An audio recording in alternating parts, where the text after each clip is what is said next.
Todos los seres que respiramos conocemos el miedo. El miedo a que nos pase algo, el miedo a morir, el miedo incluso a perder la razón. Todos los seres necesitamos el miedo para vivir. Y sin embargo, siendo una sensación tan universal, nadie ha podido llegar a saber nunca cómo otro vive y siente el miedo. ¿Grita mi miedo igual que el tuyo? ¿Se comporta igual? Seguramente el único modo de conocer algo así sería internándonos en el corazón de cada ser y observar cómo tiembla, cómo llora, cómo se esconde y cómo grita cada corazón con el miedo. ¿No crees? Pero eso es algo que no podemos hacer, al menos por ahora. Lo que sí podemos hacer es internarnos en nuestro propio miedo, del mismo modo que se ha hecho a lo largo de los siglos, contándote una historia de terror. ¿Te atreves? La ficción. Mona León Siminiani. La primera historia que te vamos a contar es una historia clásica, porque en ellas el miedo siempre tiene un tinte especial, como extraordinario. Y siempre que lo extraordinario aparece en nuestras vidas, el miedo toma las riendas de la situación. Nuestra imaginación puede estar poblada de sucesos extraordinarios, pero cuando intentamos comunicarlos, es muy posible que nos encontremos con un nuevo miedo. ¿Y si todos piensan que estoy loca o loco? Que se añade al que ya sentíamos. Cuando eso ocurre, estamos total y absolutamente perdidos. Y eso sí que da miedo. Juicio por asesinato, de Charles Dickens. Una adaptación de Negra y Criminal. Hace muchos años, o muy pocos, en realidad no importa, se cometió en Inglaterra un asesinato que llamó mucho la atención por su especial brutalidad y ensañamiento. Cuando se descubrió el cadáver, no recayó ninguna sospecha sobre el hombre que luego fue llevado a juicio, y desde luego en ningún momento se hizo pública la identidad del asesino. Al menos, no antes del juicio. ¡Silencio! ¡Silencio, por favor! ¡He dicho que guarden silencio! Un momento. ¿No es aquí donde empieza todo? No, empieza mucho antes. Y además es imprescindible dejar claro este punto, porque es esencial en mi historia. Como decía, los periódicos no dieron referencia alguna del asesino. No hubo fotos, perfiles ni descripciones. Resulta esencial tener en cuenta este hecho. De hecho, las primeras crónicas se centraban más en el descubrimiento del cadáver en un dormitorio y en la descripción detallada de este dormitorio, donde la víctima fue hallada en medio de un gran charco de sangre sobre la cama, con múltiples puñaladas en el pecho y un corte transversal que le atravesaba la garganta de lado a lado. Uf. A ti también te ha dolido, ¿verdad, Derrick? Será mejor dejar de leer. Baja de la cama, Derrick, que la acabo de hacer. Pero entonces ocurrió algo. Cuando dejé el periódico, tuve un destello. Una sensación. O un impulso. En realidad, no sé cómo llamarlo. Tuve la impresión de que el dormitorio del hombre asesinado pasaba a través de mi cuarto como si alguien pintara un cuadro sobre la corriente de un río que atravesara mi habitación y en ese cuadro estuviera pintado el otro dormitorio, el del muerto. Con su cadáver en tu cama. Fue algo instantáneo y pasó en un segundo, pero me pareció tan real que suspiré aliviado cuando comprobé que sobre mi cama no había ningún muerto. Vamos, Derrick, baja de ahí. Desconcertado aún por la impresión, me dirigí a la ventana para tomar aire. Pareces una colegiala impresionable, Charles. Entonces vivía en una casa que daba a Piccadilly. Siempre me ha gustado el movimiento de la ciudad. Era una preciosa mañana de otoño y la calle estaba alegre y bulliciosa. Soplaba el viento y al mirar afuera observé que una ráfaga levantó un montón de hojas caídas y formó con ellas una columna espiral. Cuando la columna cayó y se dispersaron las hojas, vi a dos hombres en medio de la plaza que caminaban uno detrás de otro. Pero no caminan de modo normal. El primero, un hombre menudo, iba unos pasos por delante del otro y de vez en cuando se volvía nervioso mirando a su perseguidor. Este tenía la cara inusitadamente gris y seguía al hombre menudo con la mano derecha levantada en gesto amenazante. ¿Le está apuntando con una pistola? Pues no lo podía ver a esa distancia, pero era una escena violenta y llamativa. Un gesto tan amenazante en un lugar tan público y sin embargo... Nadie más parece verles. Los dos hombres seguían su camino entre la gente con una suavidad que no resultaba coherente con la acción de caminar sobre una acera. Ninguna otra persona les cedía el paso, nadie les tocaba o siquiera les miraba. Era como si no estuvieran allí. Y entonces, de repente, cuando pasaban justo por delante de mi ventana, ambos miraron hacia arriba y clavaron sus ojos en mí. Durante unos terroríficos segundos me miraron hasta que... ¡Corre la cortina, córrela! Pero a pesar de encontrarme oculto tras la cortina, no podía liberarme de sus rostros, de sus miradas. ¿Pero qué ha pasado? ¿Por qué te miraban? No lo sé, de verdad que no lo sé. No lo sé. De veras que no lo sé.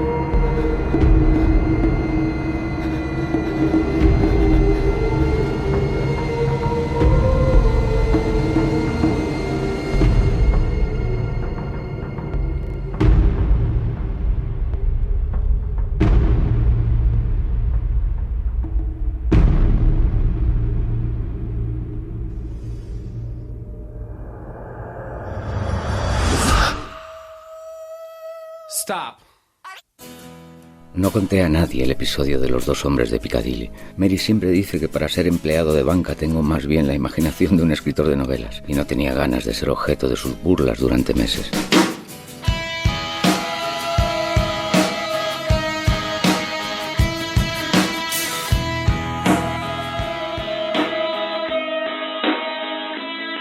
En pocos días yo mismo empecé a dudar de que hubiera ocurrido en realidad. Es cierto que tengo una mente impresionable y con cierta tendencia a la exageración. Además, ¿cómo podía pretender haber visto al asesino y a su víctima si ni siquiera se habían publicado fotos de... ¿Has oído eso?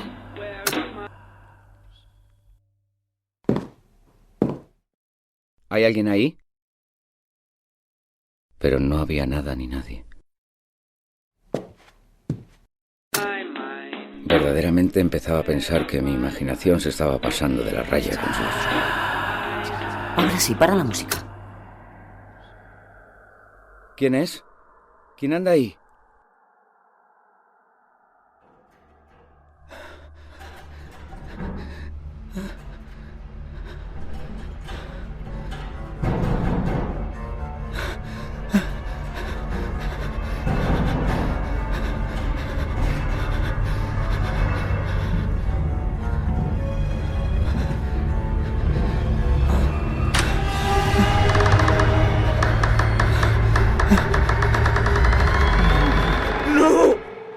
Charles, ¿qué te pasa, vecino? Oh. Ay, Mary, solo eras tú. Hombre, gracias. Yo también me alegro mucho de verte. ¿Y quién iba a ser sino yo? Nadie. ¿Quieres una copa? Ay, ¿Cómo has entrado? pues sí a lo primero y con las llaves lo segundo. Por cierto, creo que la copia está mal. Me ha costado mucho abrir. ¿No tenías hoy una cita?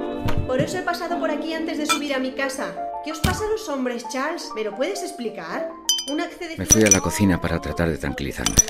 Mary hablaba desde el salón, pero su voz me llegaba como un murmullo muy lejano. Me alegraba de estar preparando ese brandy para Mary y de tomarme yo otro, ya de paso. Lo necesitaba. Le di un pequeño trago y salí de nuevo al salón un poco más repuesto del susto con las dos copas en sendas manos. Me tengo que ir a trabajar. Y lo peor Pero cuando es que levanté la vista para mirar a Mary... Pero él no estaba escuchando.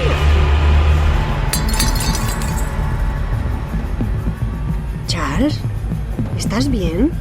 Allí estaba el primer hombre, el hombre menudo de Piccadilly, justo detrás de Mary. ¿Pero qué te pasa? Parece que hubieras visto un fantasma.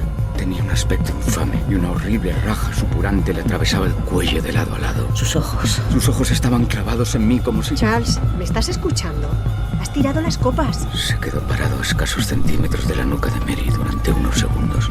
Luego, sin apartar su mirada ansiosa de mí, caminó lentamente hacia la puerta. Yo la seguí con la mirada hasta que el hombre desapareció por el pasillo. ¡Síguele! ¿Qué pasa ahora? ¿A dónde vas?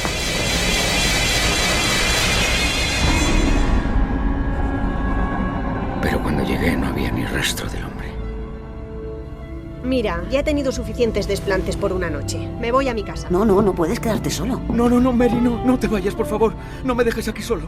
Puede volver en cualquier momento. Muy graciosa tu broma. Limpia ese desastre, anda. Te veo mañana.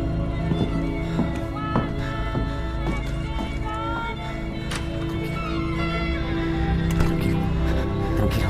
No va a volver. Tranquilo, ya verás. No va a volver, de verdad. Pero esa noche no pude dormir. No va a volver. Tranquilo. ¿Qué ha sido eso?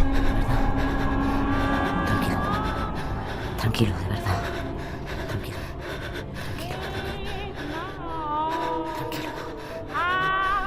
Tranquilo.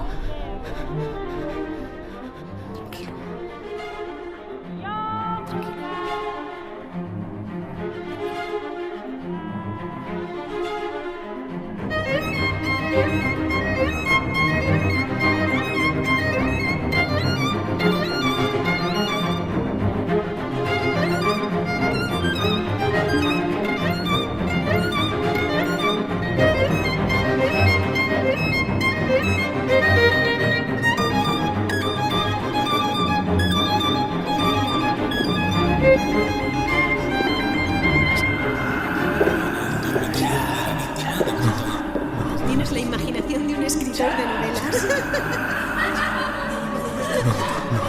No, déjame en paz. Quiero que me mires, Charles. ¿Por qué a mí? ¿Qué es lo que quieres de mí? Muy graciosa tu broma. Recuérdame, Charles. Recuérdale a él, a mi asesino. No, vete.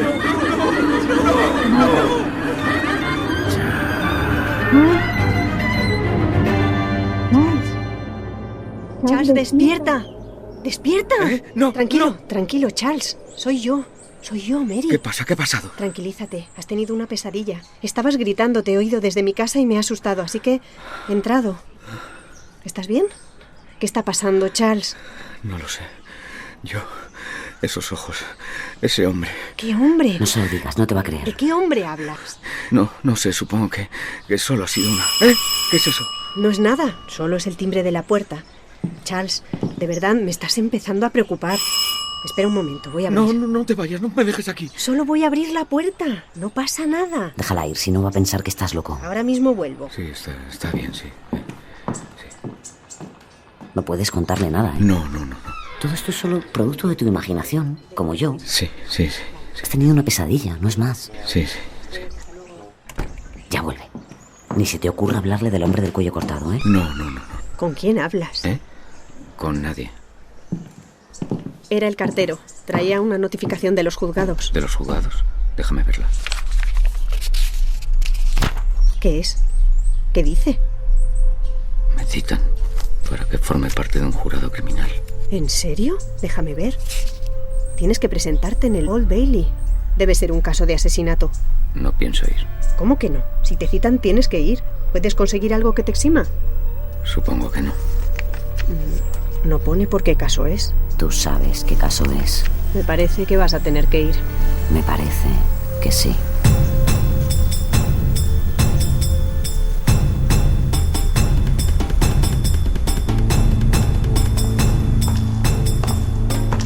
El día designado fue una mañana fría del mes de noviembre. En Piccadilly había una niebla densa y oscura que se volvió claramente negra en los alrededores del tribunal. El hombre del cuello cortado no había vuelto a aparecérseme desde aquella noche, y yo tenía la esperanza de que todo hubiera sido una mala pasada de mi imaginación. Tiene que ser eso.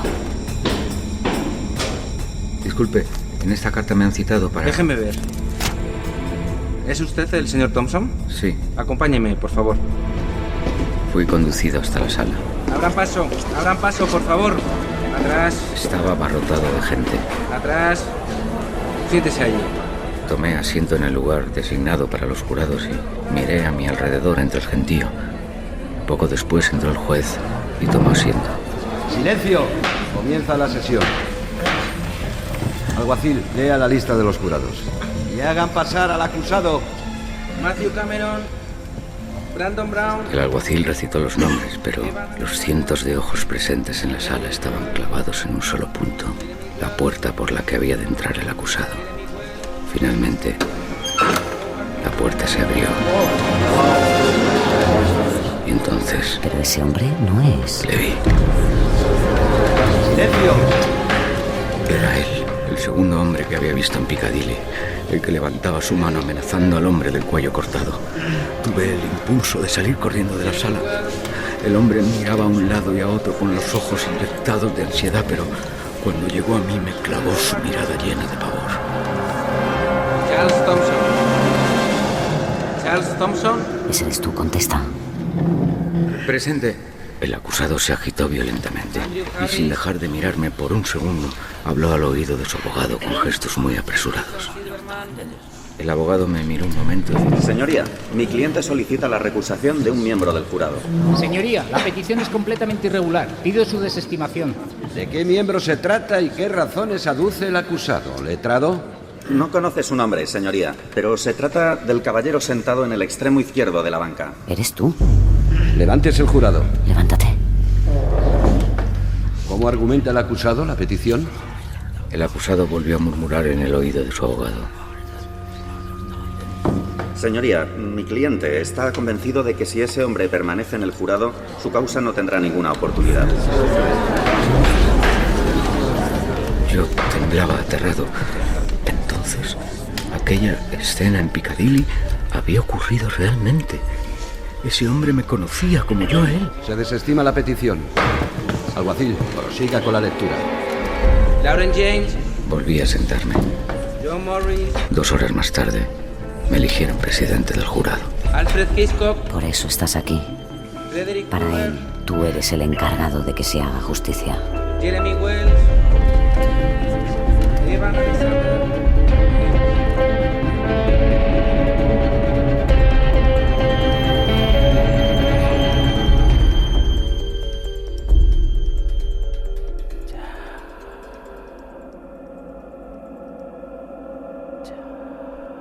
Durante los siguientes días se presentaron pruebas de cargo. La defensa argumentó que el acusado era amigo de la víctima, tratando de demostrar que no existía móvil económico ni sentimental que justificase el asesinato. La verdad es que la falta de pruebas en contra del acusado estaba inclinando el proceso a favor de un veredicto de inocencia, y esto me estaba poniendo muy nervioso. Sentía que el hombre asesinado se me había aparecido para hacerle justicia, y cada vez estaba más lejos de conseguir mi propósito. ¿Y si solo fue un producto de tu imaginación? ¿Y si no se te apareció? No sabía qué hacer. La cuarta noche volvía solo a la London Tavern, donde nos habían albergado a todo el jurado en una misma sala. ¿Y si este hombre es inocente, Charles? Echaba de menos el sarcasmo de Mary, que era capaz de sacarme de mí. Me quedé paralizado. Noté un calor húmedo en el cuello, un fuego que me impedía respirar. ¡En tu espalda, Charles! Me volví rápidamente.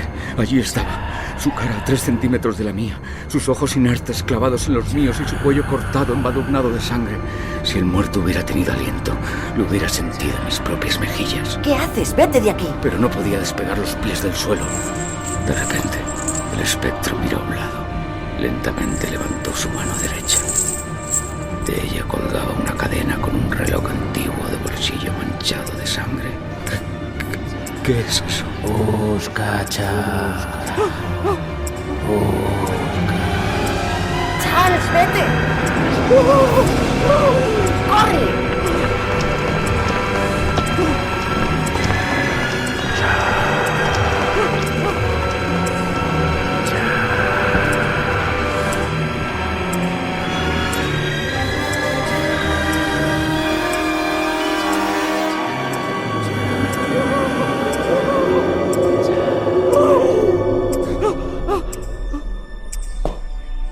¿Se encuentra usted bien?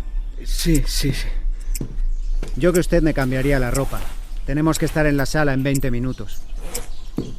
Me miré y vi que había dormido vestido con la ropa del día anterior. No recordaba nada. Con suerte, hoy podremos volver a casa. A no ser que ocurra un milagro, parece bastante claro que este hombre es inocente. Fíjate, yo que pensaba al principio que era el asesino. Me fui rápidamente a la ducha, desconcertado aún por mi pesadilla. O quizás no era una pesadilla.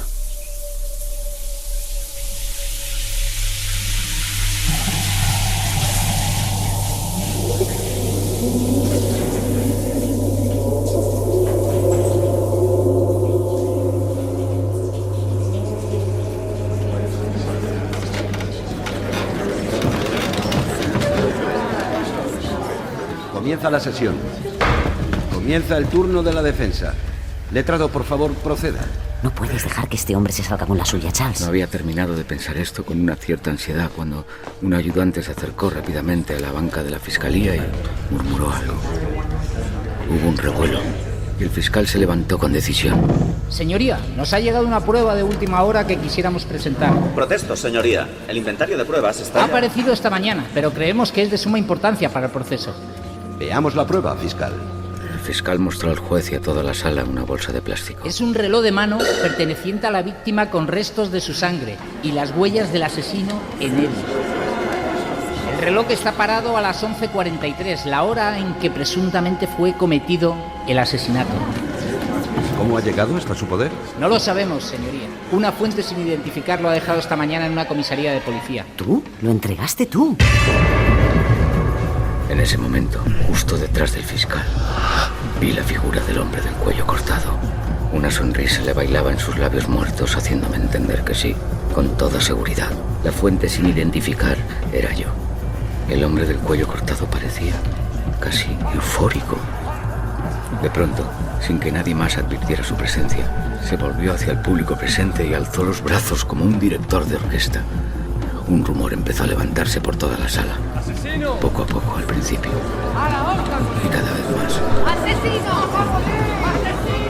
Hasta que todos los presentes se levantaron en un gran estruendo, gritando contra el acusado.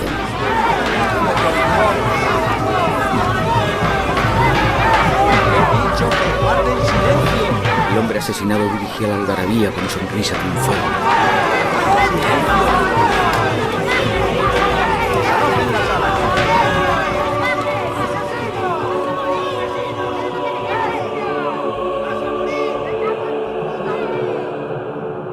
Entonces el hombre se volvió hacia mí y me clavó una mirada de advertencia. Cumple con tu deber, Charles. Yo estaba petrificado.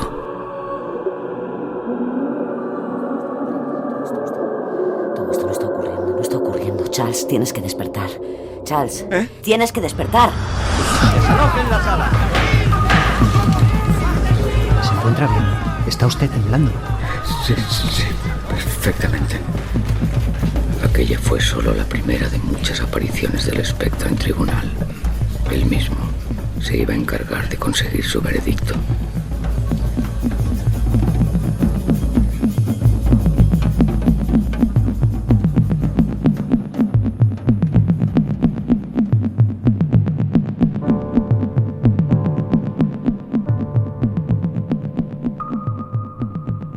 Las apariciones se sucedieron conforme avanzaba el proceso y de múltiples maneras.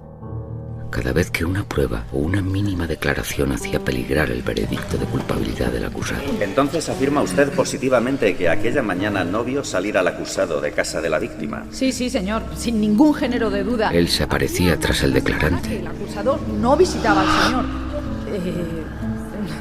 Y se producían repentinos cambios en las versiones. No, que me he equivocado. Ahora que recuerdo, sí que le vi salir aquella mañana. Llevaba las manos manchadas de sangre. Sí. Señoría, esto es completamente irregular. Solicito que no conste esta declaración. Pero es un testigo suyo, abogado. Lo sé, señoría, y no me lo puedo explicar. Es el tercer testigo de la defensa que cambia su declaración sobre la marcha. Extraño, ¿no? Sí, muy extraño. Pero nadie más que yo podía ver que, tras cada persona que cambiaba repentinamente su declaración, se cernía el espectro del asesinado, asegurándose de que así fuera. Y yo... Tú empiezas a albergar serias dudas sobre que este hombre sea realmente el asesino.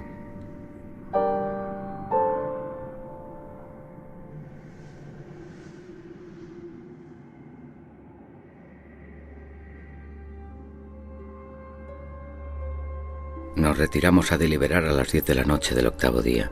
No lográbamos llegar a un acuerdo y por 2 veces volvimos al tribunal para que nos leyeran determinados extractos del proceso. ¿Y si no es justicia lo que estás haciendo, sino ejecutando una venganza? El abogado había sugerido la hipótesis de un suicidio, amparándose en el largo historial psiquiátrico de la víctima y en el hecho de que ya había intentado quitarse la vida en 2 ocasiones. ¿Y si este hombre no fuera culpable? Pero mientras exponía su argumentación, El hombre del cuello cortado se plantó delante de él. Ha intentado quitarse la vida en más de... El abogado se puso blanco como el papel y enmudeció. Disculpe, señoría. Tuvo que abandonar la sala y nunca volvió a la teoría del suicidio. Debo abandonar la sala.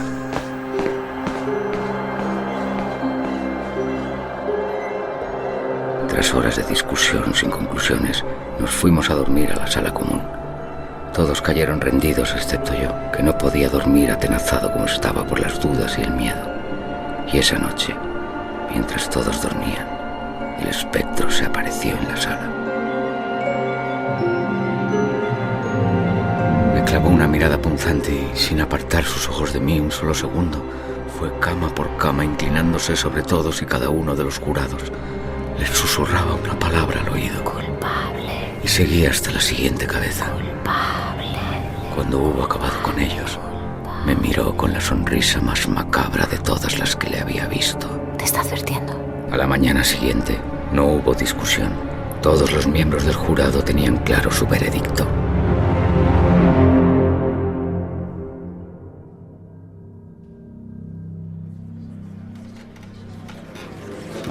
Hagan pasar al acusado.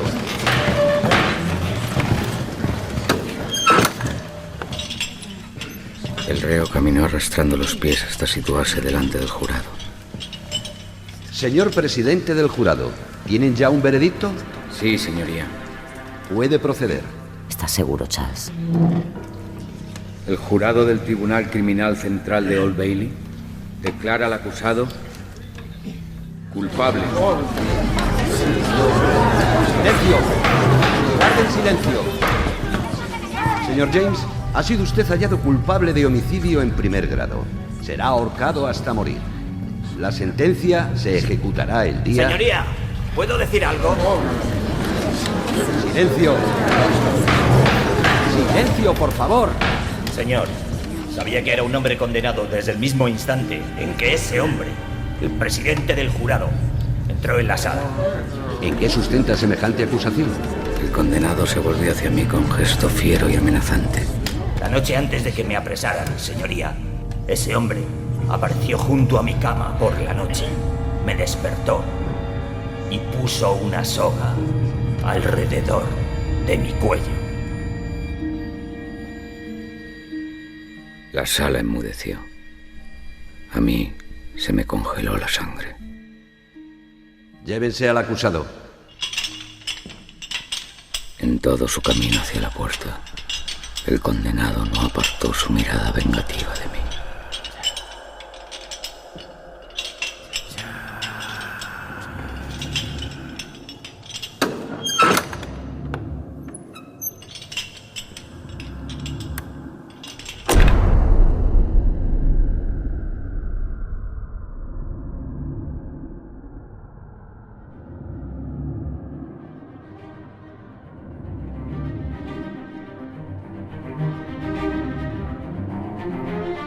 Jamás volví a ver al hombre asesinado, ni en mi cabeza ni en mis pesadillas. Pero en cuanto al hombre condenado, sé que él vendrá. No sé cuándo ni cómo, pero vendrá. Por eso le espero sin dormir, sin atreverme casi a respirar. Espero el instante letal en que él vuelva por mí para vengarse por su ejecución. Para matarte, como tú le mataste a él. Así paso los días y los años, escuchando todos los ruidos de la noche, porque sé que un día...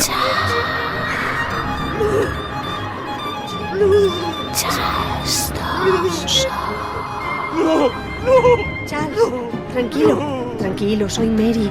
Estoy aquí. Ya está. Ha sido solo otra pesadilla.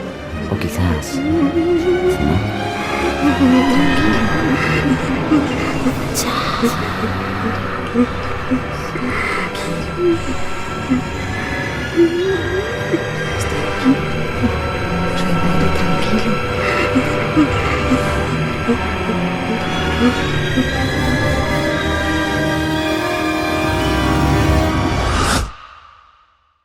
Negra y criminal. Cadena Ser.